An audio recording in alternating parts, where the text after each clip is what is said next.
tiempos de pandemia, una situación casi que diaria en un problema. ¿Cuántas veces en la mañana no nos hemos parado con la nariz tupida o nos aclaramos la garganta por alguna molestia o de alguna manera estornudo y wow, empieza el problema, tengo COVID, estoy enfermo? Hoy tengo a una especialista, por primera vez tengo un otorrino laringólogo a mi izquierda, que les va a hablar, les va a detallar, les va a explicar, les va a poner los puntos sobre las i, a qué cosa es que es rinitis, que es sinusitis, que es resfriado común, que es una gripe o cuando usted puede tener la sospecha clara de que es COVID-19. Para eso hoy, aquí a mi ladito, tengo yo a la doctora Gladys Marín, médico, colega de la Racetti, eso me gusta, y con un posgrado en el Domingo Luciani, que nos va a acompañar pues en este próximo rato, no sé cuánto va a durar, depende de sus preguntas, para que aquí en FC Salud, su programa en Instagram, les pueda explicar a usted qué cosa es, cuándo debe acudir y cuándo debe ser rápido el acudir a un médico. Bienvenida. Muchísimas gracias por la invitación, Carlos, encantada de estar aquí con ustedes hoy. Bueno, puse muchos términos. Sí, ya veo. ¿Por cuál empezamos? Rinitis. Por rinitis alérgica. ¿Qué es rinitis? Ok, bueno, realmente cuando hablamos de rinitis alérgica, siempre hay algo que es clave. Se encuentran dos o más de los siguientes síntomas. ¿Cuáles son esos síntomas? Bueno, estornudo, picazón en la nariz, obstrucción nasal y rinorrea y alina. Rinorrea es ese moquito, esa agüita que rueda, que es un fastidio, que uno te carga siempre el pañuelo mojado. Eso es lo que nosotros los médicos llamamos rinitis. Es una rinorrea, perdón. La rinorrea de alina, exacto, ese moquito transparente que generalmente el paciente presenta en las mañanas o al final de la noche. Eso es típico de la rinitis alérgica. Okay. Y eso es lo que nosotros llamamos rinitis alérgica.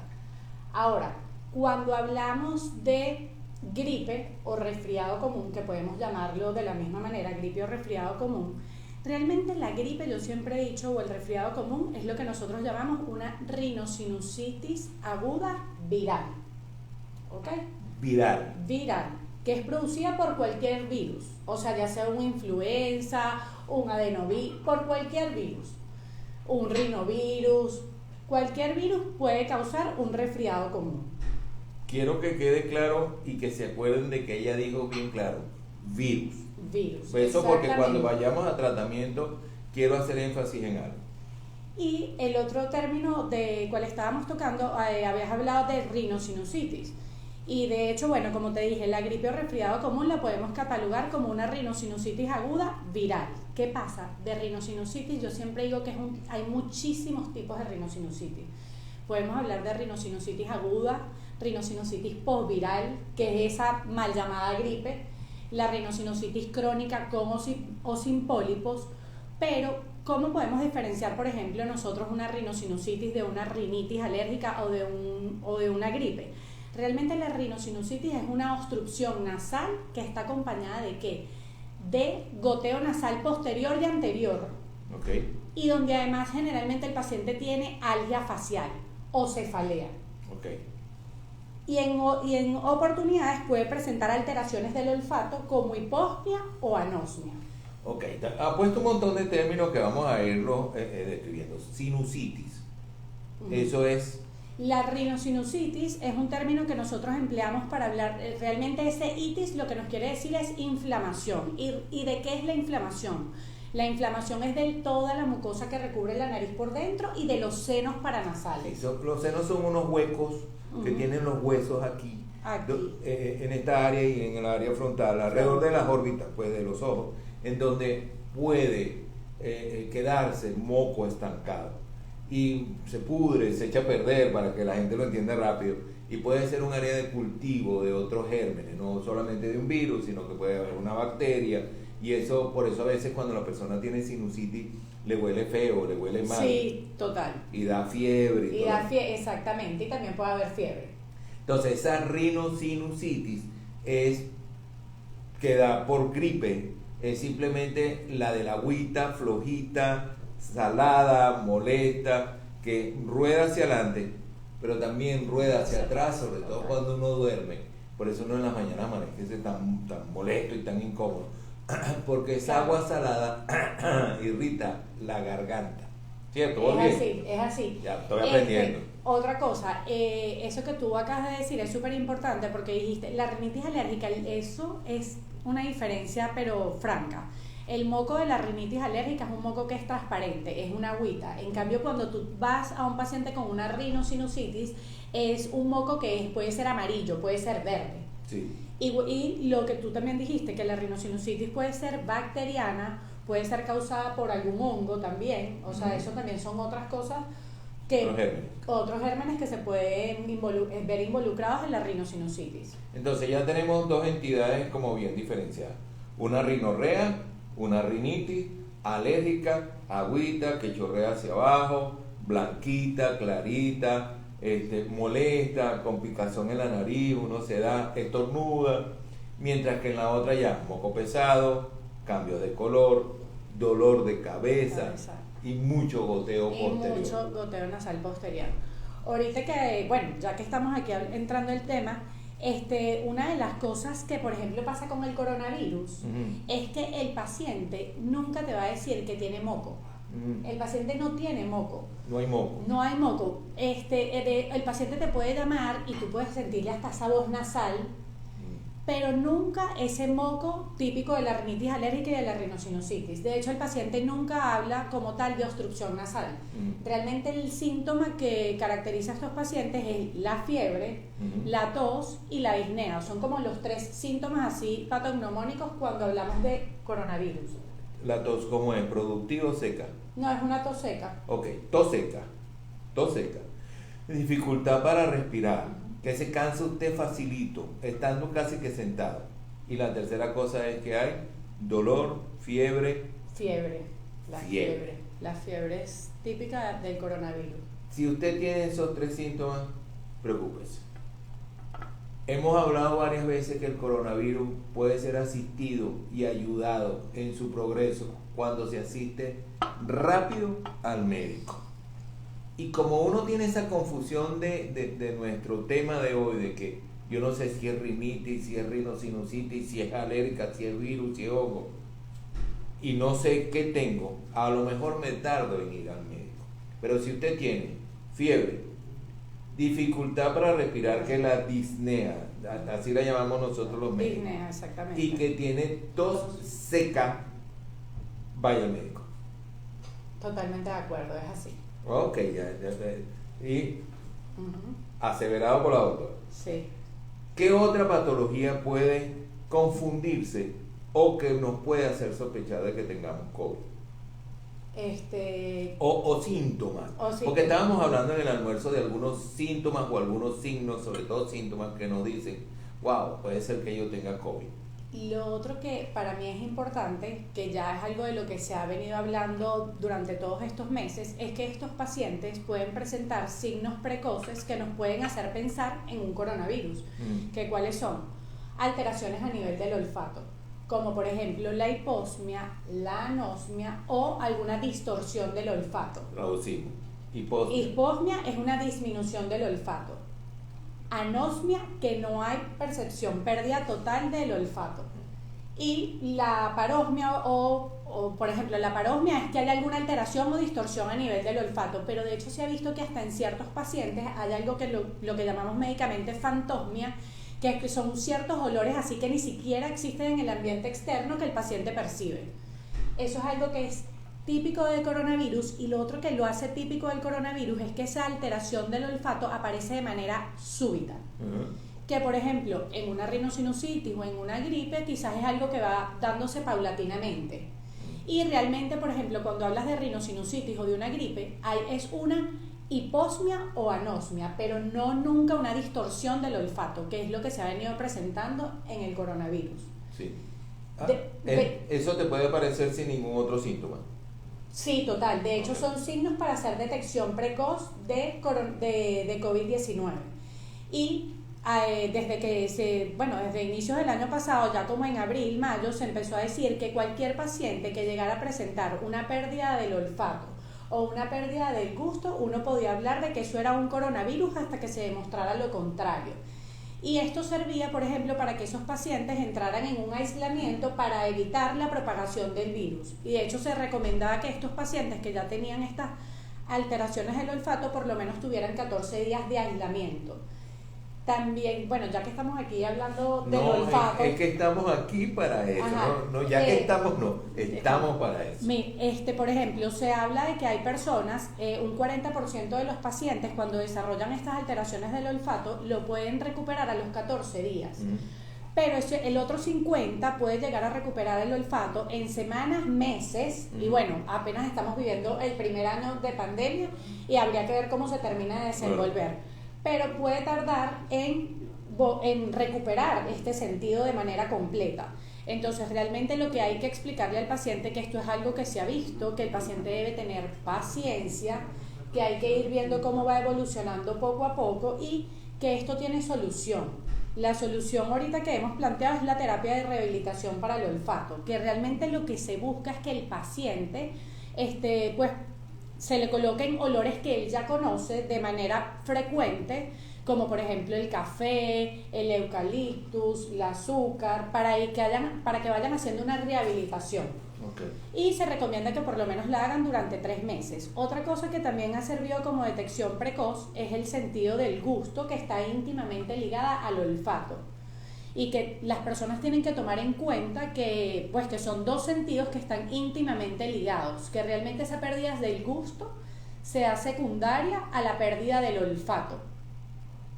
Y lo otro que te había comentado, que también ha empezado a ser un signo de detección precoz, es que a nivel de la lengua se comienza a ver como un mapa o hay unas áreas que son de superficie como lisas o la lengua se inflama. Entonces también ahorita ha comenzado a ser un signo de detección precoz para coronavirus. Fíjense cómo hemos reunido un momentico, o por lo menos Gladys ha expresado en un momentico un montón de signos y síntomas.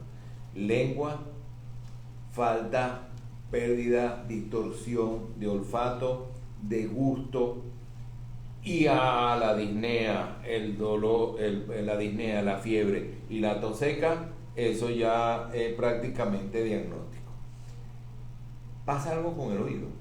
Bueno, no es algo que está comprobado científicamente, pero sí se ha empezado a ver que pacientes que ya han presentado coronavirus o COVID-19 han comenzado a hacer pérdidas de la audición, y lo otro que se ha visto que han presentado es tinnitus. Ok. Pitos en los oídos. Pitos o silbidos en el oído, que realmente el paciente percibe, más eso no existe en el ambiente externo. Eso es lo que llamamos tinnitus, exacto. Pero no es algo que está comprobado científicamente, es algo que se ha estado viendo últimamente en los pacientes. No se ha hecho una publicación de esto, pero sí se ha visto. Sí, bueno, yo creo que repasamos todas las propuestas y se han puesto todos los síntomas, signos que el médico tiene hoy en esta enfermedad nueva para el mundo, como para poder hacer una descripción que lo lleva a un diagnóstico. Un diagnóstico clínico, tal cual. Clínico, exacto. Exactamente. ¿Cómo es ese diagnóstico ahora a nivel de laboratorio?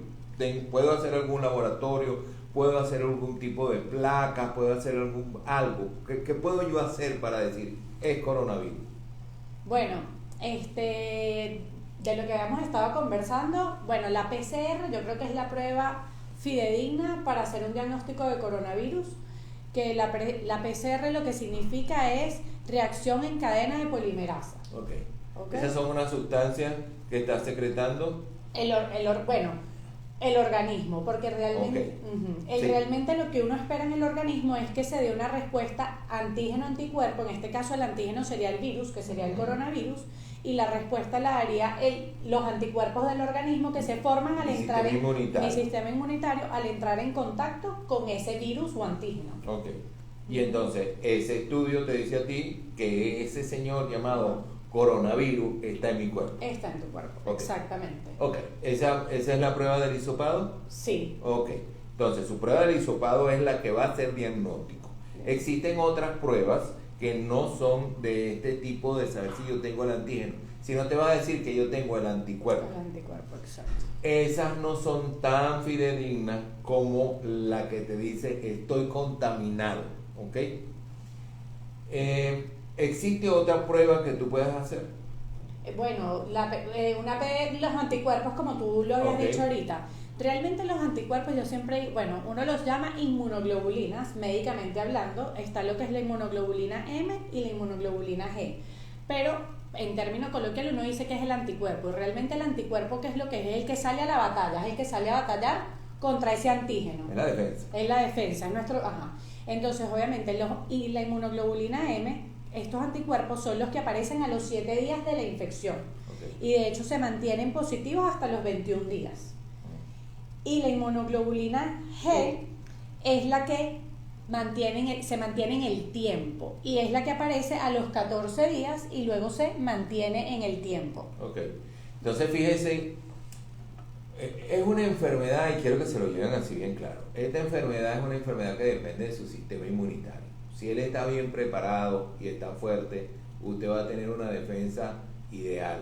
Es un virus. Contra los virus no existe ningún medicamento como existen con las bacterias, que existen los antibióticos, o que existen contra los hongos, que existen los antimicóticos, o que existen contra otros gérmenes que se llaman protozoarios, que son los antiprotozoarios, o con los Parásitos. helmintos, parásitos, piojos. Contra la mayoría de esos gérmenes o seres o que nos atacan, existen muchos medicamentos. Con los virus no.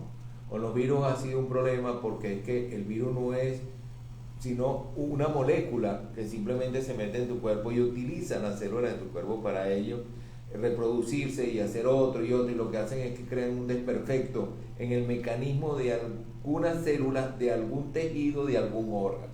En este caso van mucho al área respiratoria, tanto inferior como superior. Por eso tenemos un otorrino acá que nos está diciendo todo el enredo que hay aquí arriba cuando el virus te ataca. Ahorita que tú acabas de decir que si existía otro examen, pues también yo he visto que no es mi área, porque yo también siempre he dicho que el coronavirus realmente las personas que lo manejan al pelo, yo diría que son los infectólogos, pero pues como médico de de las vías aéreas superiores, siempre nos llaman pacientes y siempre estamos viendo pacientes con síntomas o COVID positivos. Pero un estudio que yo he visto que pues actualmente se está pidiendo mucho en este tipo de pacientes es la tomografía de tórax, pues porque obviamente hay hallazgos a nivel tomográficos que te van a hacer pensar, que te van a hacer pensar en un coronavirus. Ok. Bueno, entonces fíjense que existe una forma de diagnosticarlo clínicamente por la conversación con el paciente, por lo que uno está viendo, y existen otros que son de tipo de laboratorio o placas, Sí, u otras formas de verlo. De verlo, claro. ¿Existe algún tratamiento no específico, que yo lo acabo de decir, no existe una cosa que mate el virus como tal, pero existe algún medicamento que tú utilices coadyuvante, paralelamente, de ayuda a ese paciente cuando te llega, que no huele, que no saborea, no nada, que tú puedes decir, tiene COVID, vamos a arrancar con esto? Mira, tú sabes que inicialmente cuando empezó todo este tema de la pandemia estaba proscrito el uso de esteroides tópicos nasales y de lavados nasales por el tema del mecanismo de transmisibilidad del virus. Pero yo, por ejemplo, a mí cuando un paciente me llama y me dice, mira, realmente no percibo el olfato, yo, por ejemplo, indico a mis pacientes esteroides tópicos nasales. Pues porque el esteroide va a tener a lo mejor un efecto a largo plazo, pero va a ayudar a que esa mucosa nasal desinflame.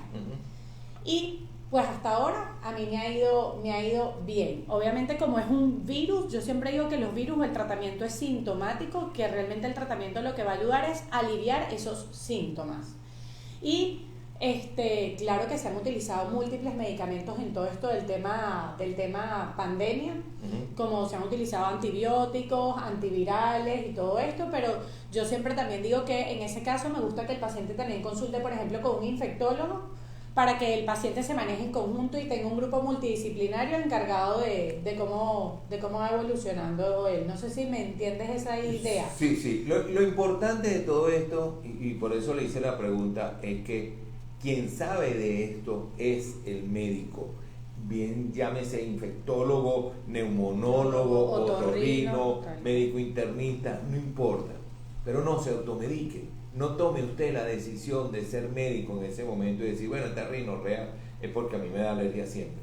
Cuidado, a veces uno no ve esos detalles que el médico puede ver y decir, tú tienes algo más. Algo más, es así. Y entonces en ese momento es él el que puede agarrar y decir, voy a hacer el examen X o Y, porque él es el que sabe qué examen tiene que hacer para poder llegar a la conclusión diagnóstica de sí, estás enfermo de coronavirus, sí, lo que tienes es una rinitis, sí, lo que tienes es una rinosinusitis o es un malestar general o es una reacción alérgica, lo que sea, pero el único que lo puede hacer es el médico. Para eso estudió, para eso se entrenó. Siempre se lo decimos, no nos cansaremos de decirlo aquí en FC Salud, de que no se autodiagnostique y mucho menos se automedique. Dígale Dios no a la automedicación, porque lo que puede pasar es que cuando llegue a manos de Gladys tiene que resolver primero el error y después la enfermedad. Totalmente de acuerdo, Carlos, es así. Eso es algo importantísimo. Yo creo que todos los médicos vivimos repitiendo eso, no automedicarse, porque a veces el paciente te llama cuando ya ha hecho desastre. Sí, por eso nosotros no nos cansamos de decirlo acá. No sé si hay preguntas, Gerardo. Bueno, abrimos el espacio para las preguntas. Así es, por acá nos están llegando muchas preguntas y nos dicen, ¿usar gotas para la nariz es adecuado? ¿Qué debo hacer si tengo la nariz tapada? Ok, bueno, lo primero, sí. Pregunta. Excelente, sí. Si tienes la nariz tapada, lo ideal es acudir a una consulta de otorrinolaringología porque hay que descartar diferentes causas de obstrucción o congestión nasal, como ya habíamos hablado anteriormente, rinitis alérgica, rinosinusitis o alguna alteración funcional como una desviación del tabique o un aumento de tamaño de los cornetes inferiores. El utilizar gotas depende del tipo de gotas. Lo que pasa es que cuando la gente habla de gotas, me imagino que están haciendo alusión a la Frin, que es oximetazolina o nafasolina, que realmente el principio activo de este medicamento es que es un vasoconstrictor. Por supuesto, al momento de colocarse esa gota, el cornete va a disminuir de tamaño y va a aumentar el flujo aéreo a través de las fosas nasales. Pero el problema con este medicamento es que este medicamento va a crear un efecto rebote y va a crear un círculo vicioso. Y entonces es el típico paciente que tú ves en la calle que está siempre con unas goticas en el bolsillo o en el suéter o en la chaqueta y donde está se pone las goticas. Al momento de colocarlos es una maravilla porque el paciente respira, pero a los minutos ya otra vez está congestionado. Entonces yo soy de hecho la que veo a los pacientes con esas gotas y siempre les digo en la consulta, las voy a descomisar porque no es lo adecuado.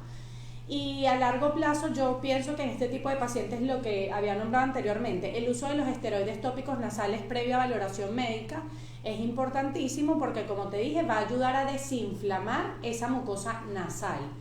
Y los efectos positivos con el uso de los esteroides tópicos nasales se comienzan a ver después de los 15 días de utilizarlo. Los tratamientos son largos y los efectos no van a ser inmediatos. Entonces el paciente tiene que tener un poco de paciencia para que la mejoría sea satisfactoria. Solución fisiológica, Suero fisiológico desde el punto de vista científico, como siempre he dicho, es y seguirá siendo la gran solución. De hecho, científicamente hablando, tiene un nivel de evidencia 1A con un grado de recomendación A, lo que quiere decir que están siempre recomendados. Va a disminuir la obstrucción nasal, va a disminuir la congestión nasal, va a disminuir la secreción mucosa, ya sea rinorrea hialina o rinorrea mucopurulenta.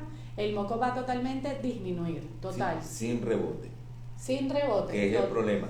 Busque el frasquito, no importa la marca, busque el frasquito. Y si dice oximetazolina o nafasolina, bótelo. Es así. Así mismo como se lo estoy diciendo, bótelo. Compre una solución fisiológica, una agüita de mar. Sí, suero fisiológico. Yo siempre le digo, si no compras la de 500 cc de la farmacia. Y lo pones con gotero, lo pones en un frasquito de eso y te pones unas gotitas. La idea no es irritar la nariz, todo lo contrario. Entonces, ni se esté dando. Algo pasa allí que no está funcionando bien. Si es una rinitis alérgica, seguramente va a necesitar de un antihistamínico o de un antialérgico. La pseudoefedrina. Bueno, la pseudoefedrina es un descongestionante nasal y de hecho hay muchos antialérgicos que están en combinación con antihistamínicos. Ok. En ciertos casos tú lo puedes utilizar, pero tú mismo lo acabas de decir, bajo prescripción médica, porque no vas a hacer exactamente ataques del corazón, entonces no es algo que tú puedas utilizar de manera deliberada. Obviamente que en ciertas oportunidades tú lo puedes utilizar por periodos cortos, muy cortos, porque no es como por ejemplo cuando yo utilizo un antihistamínico tipo desloratadina, que yo le puedo indicar al paciente que lo utilice por un mes. Okay. No es algo que yo utilizo por tiempos prolongados. Ok, ya lo tiene claro, esos 2 frasquitos bótelos. Gerardo. Tenemos otra pregunta y nos dicen, ¿cuánto debo esperar para saber si los síntomas se modifican de una gripe a un coronavirus?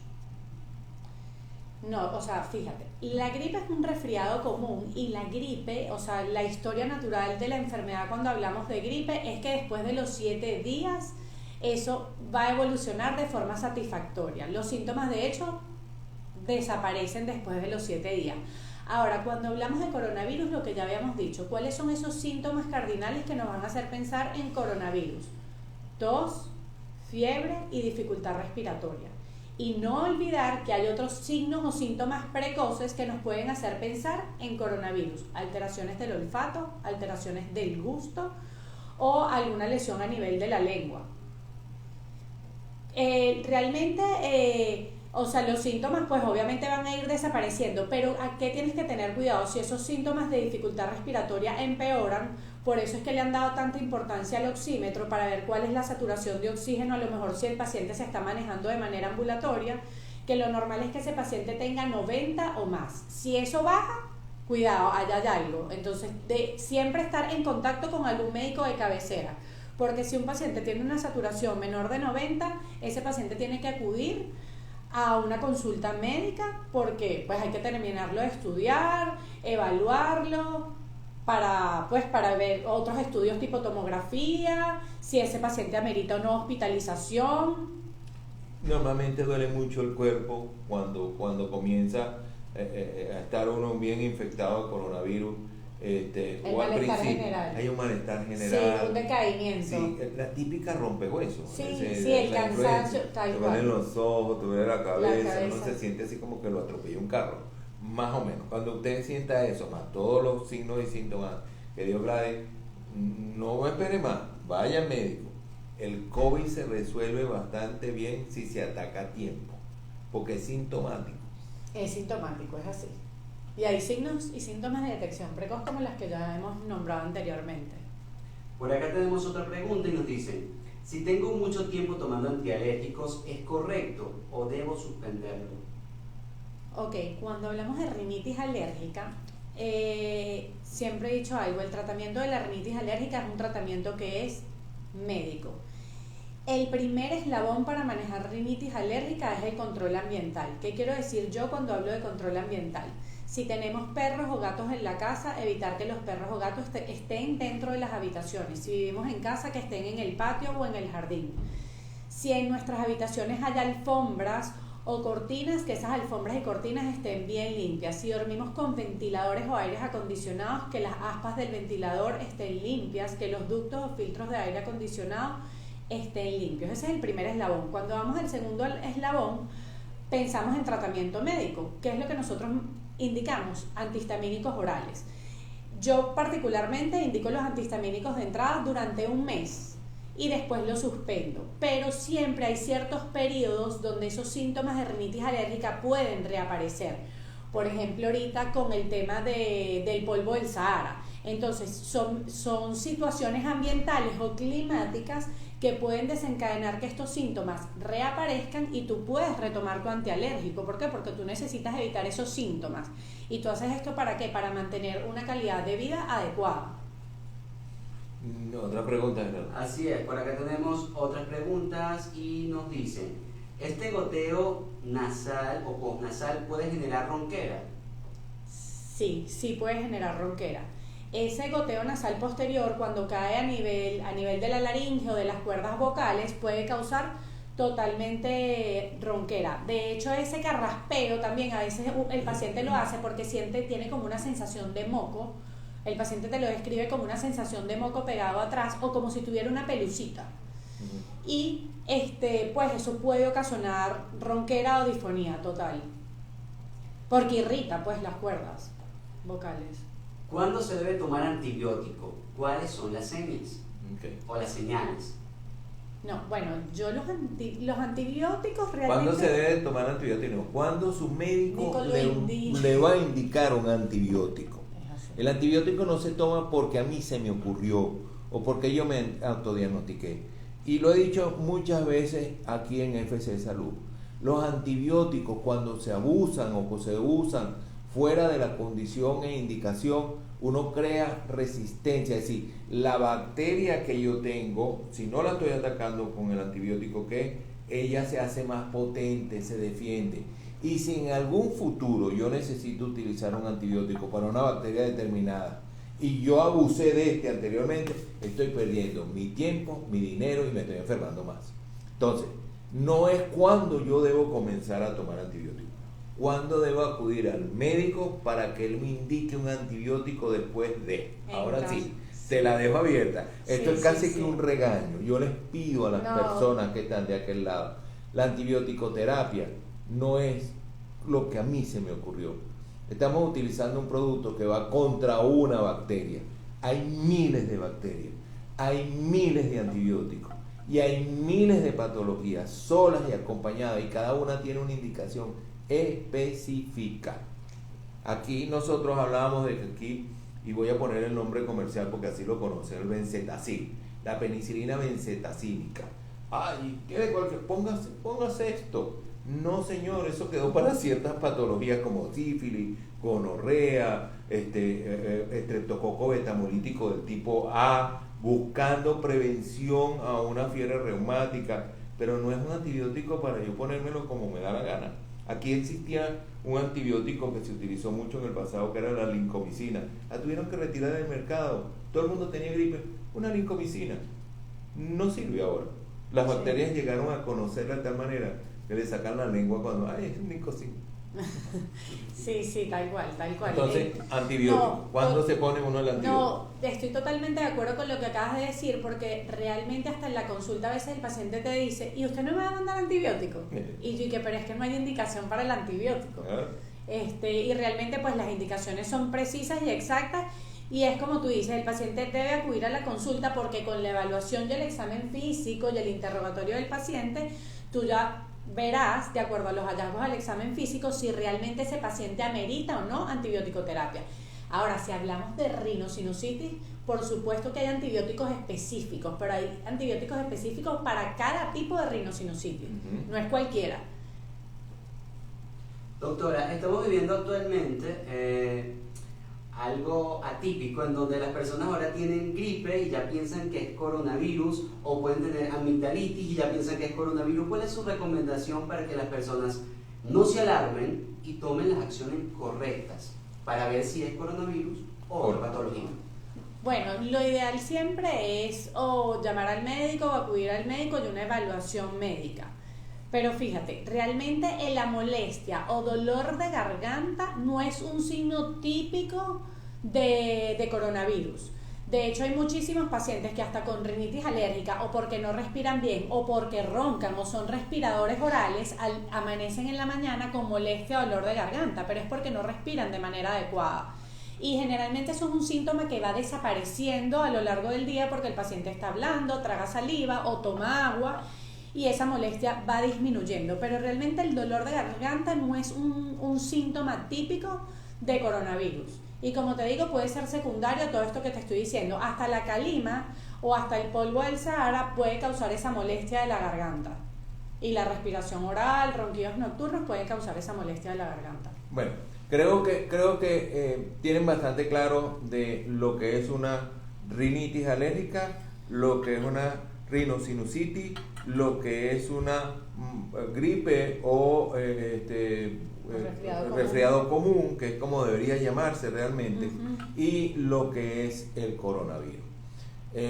Importante, no se automediquen, vaya al médico, ya sabe que existen 3 síntomas claros que son fiebre, disnea, dificultad para respirar y tos seca, no productiva.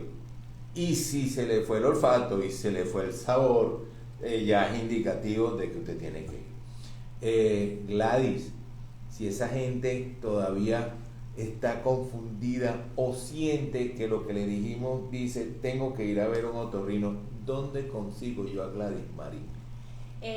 Bueno, estoy en el Centro Integral Santa Rosa de Lima los días lunes y martes en horas de la mañana.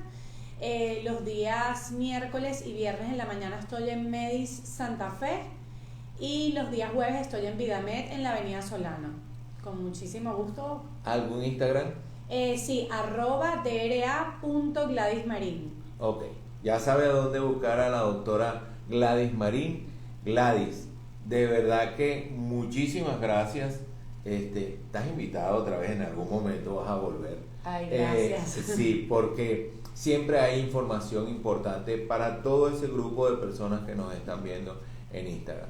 Por mi parte, yo tengo que darle las gracias a la producción, una vez más, ayudándonos a traer los mejores galenos para que le explique, gente de la escuela Racetti, gente, para dar las mejores explicaciones que tiene nuestras enfermedades y que la gente sepa de las enfermedades para que de alguna manera no caiga pues en problemas. También queremos a la de la Varga para que no se pongan bravos y a los de cualquier universidad. Están abiertos estos espacios para que ustedes vengan, porque nuestra intención en FC Salud es llevar la mejor información y ayudar al país a que tenga una salud sana. Muchísimas gracias a nuestra productora, la señora Farar Veláez, a nuestro director, el señor Gerardo Frey, a la doctora Marín. Muchas gracias a ustedes. Y en el nombre propio, Carlos Lezama, que les ama y les quiere. Hasta el próximo FC Salud.